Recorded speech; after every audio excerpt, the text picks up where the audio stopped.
Alright, so we have a bad wheel bearing. The young lady that drives this car hit something and messed up the tire, whopped the rim, and the bearing inside is wobbling around. So we got bent lug bolts. So we're gonna remove and show you how to change the bearing today. First, we got to get the rotor off. You're gonna need to remove these two bolts back here, one on the top, one on the bottom. That'll take out the entire bracket system out. The size is a 17 millimeter. It's a tight fit. I used the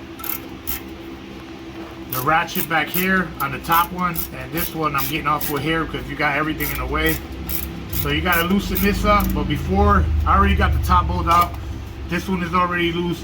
These brake lines here are on they have a holder back here, as you can see, and they have a nut on them. So you got to get that nut, you know, so you can be able to move this around, because they're going to be in the way to also loosen the 4 bolts in the back for the bearing. Here, you got to remove this bolt here.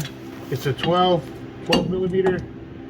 So just get your socket in there, your wrench, whichever way you can. You gotta go over it. You gotta go over the hoses. So the brake's pretty easy.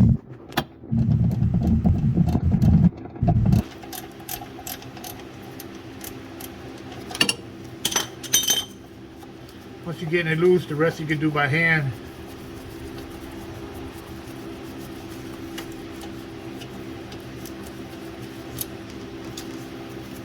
So that bolt is out. Don't lose it. This comes out. It has another like little spacer where you insert it, and the rest is attached to this.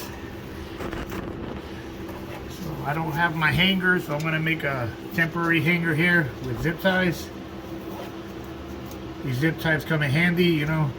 They're good for hanging caliper, kidnapping people, murdering people. These zip ties are good. Get a bag.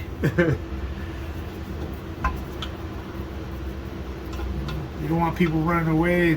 Zip tie their legs. You're good. I think we could say that on YouTube. I'm joking, of course. So once you get the bolt out, this whole assembly comes up as a unit.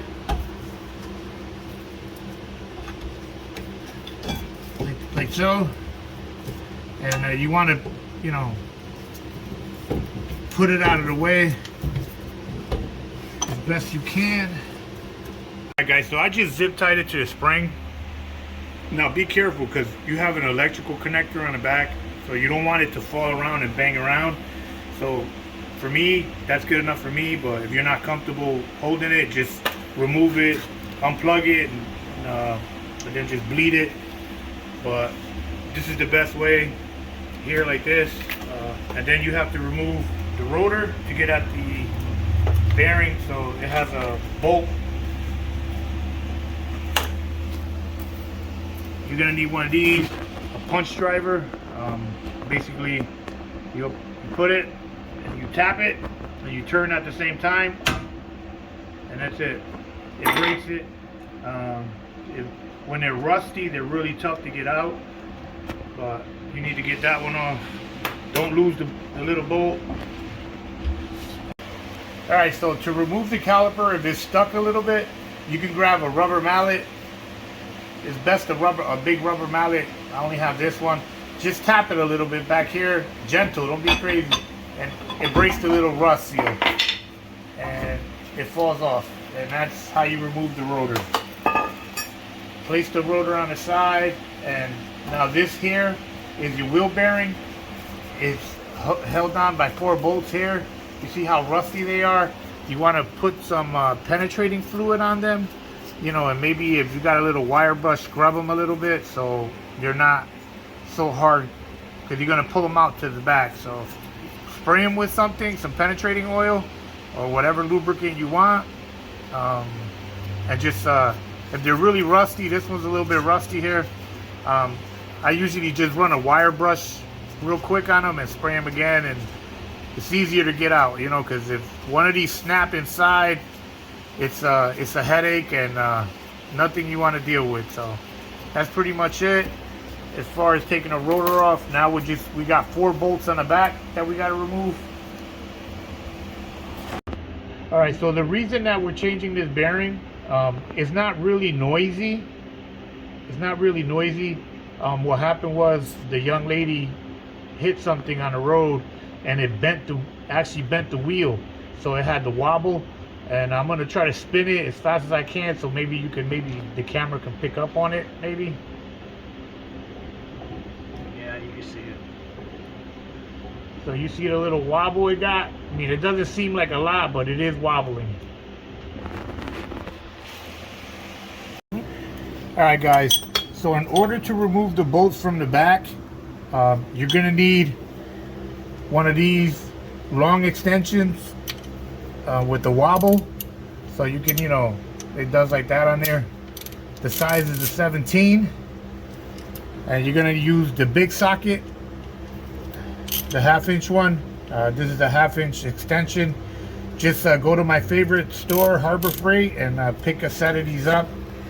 And you're gonna come from back here in between the swing arm, and you're gonna be able to put it on the bolts. Just get it on the bolts. And once you're on the bolts, the wrench is gonna stick out like this back here, and you get behind the car, you know, like in the rear of the bumper, so you can get the leverage that's needed to push on this. Otherwise, if you stay on this side, on the side of the wheel, you're not gonna be able to do it. So a wobble extension, you know, a long one, I don't know, this is probably like 12, I'm not sure, but it's just as big as a 1/2-inch extension. So that's, you know, they got them at Harbor Freight. Buy you a set. 17 is the size. And remember, if you have a leaf in the arm, you have to remove it, otherwise you can't take the bearing out.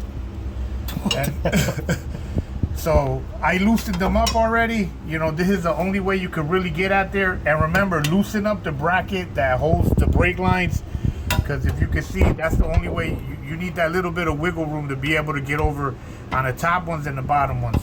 And then you just crack them. You know, they're not on there that tight, so, you know, you can get them loose, but you have to get the leverage on from the rear of the car, so like that you're able to like hold it and push, you know, it'll crack open. You don't need to bang. Don't bang on them because it's pretty tight in here. Just boom, make sure it's facing like a 6 o'clock position, the wrench, get it on there, and then boom, you break it and you can take it out. Then if you really want to, like me, I don't want to turn to the millionth time, so basically what I'll do is I'll get them on. I'll use something like this. I'll put an adapter on it, you know, 1/2-inch size, and that's what I'll do. And Walmart, yep. $30. Yeah. You know, you can do it a million ways. But you see, my assistant here is not good because this is not the right reducer. Or I gotta get the right one. I thought it was the 1/2-inch. Yeah, that's not it. It's, I need the big one. This is it. Yeah. Oh shit! No, it's not.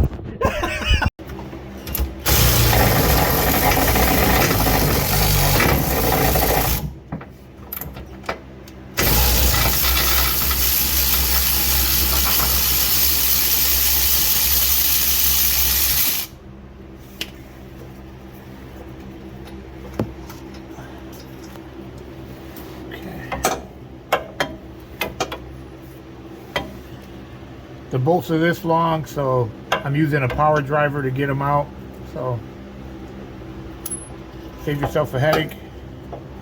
All right, so the bearing is now loose completely. All we got to do is just it's still attached because of the rust. I mean, I like to spray a little bit of penetrating oil around the edges of it, and then you know, just give it a tap. I mean, this one is shot. Oh shit! And that's why you zip tie it. Just give them a tap for it to loosen up. And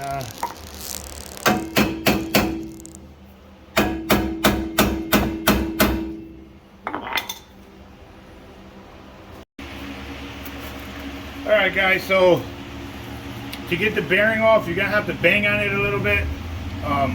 or use an ear hammer and just put it on one of these and, you know, a little bit, just to wiggle it a little bit.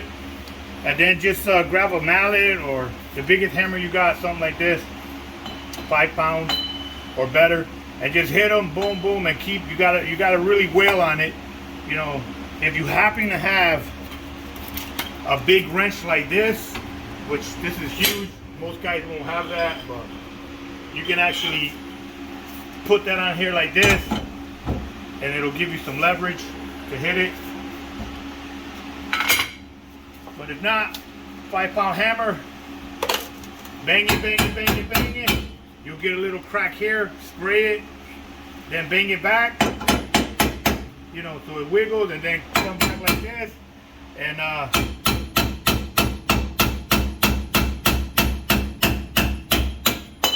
it falls out eventually.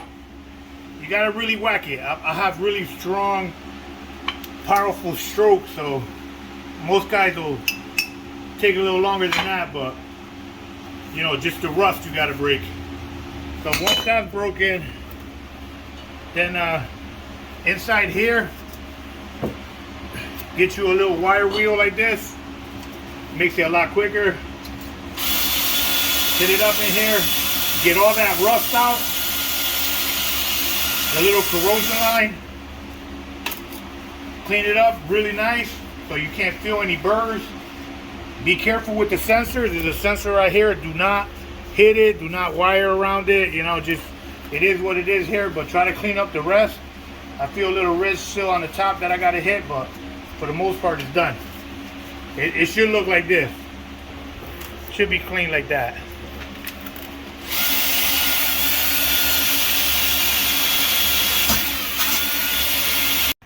All right, guys, so I put the bolts back in. For you to line it up, you can just place 1 or 2 in there, and then that'll help you line up.